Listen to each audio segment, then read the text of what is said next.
A housing advocate in Prince Rupert recently presented a petition to Prince Rupert City Council in support of a proposed housing project on 11th Avenue that has faced some pushback from concerned residents. Paul Lagace started a petition in support of the project, which is being developed by the city, BC Housing, and the Lac Whillams Housing Society, after noticing a previous petition against it. That petition asked the city to pick a different location for the building and expressed concerns about added density in a residential neighborhood, as well as the potential impact of the building on traffic, wildlife, and property values.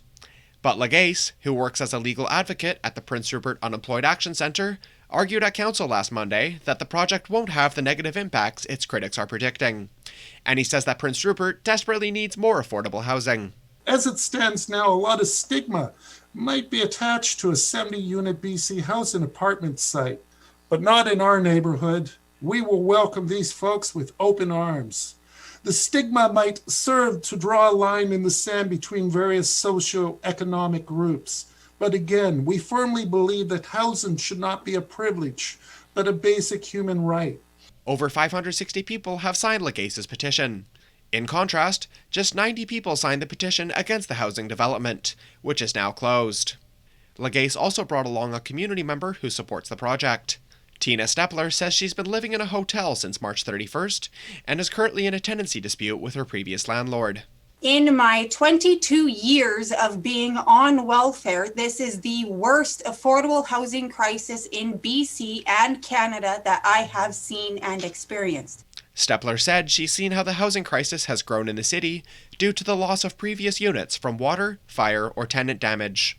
Developing the 11th Ave apartment building replaces much of the housing losses faced by the citizens of our community. Why are the homes we've lost that had been here for us 10 years ago not being rebuilt for us? Mayor Lee Brain said he was thankful that Lagace and Stepler were able to present to council, and he invited them to speak at the public hearing for the project. Just legally speaking, for council processes, we have to keep an open mind on any project until such time that there's a public hearing, but we are hearing you loud and clear. We know that this is a massive challenge for our community, and in fact, every community across this country right now. Brain also said that almost 300 upcoming housing units are in the queue right now in Prince Rupert. For CFTK-TV News, I'm Joshua Azizi.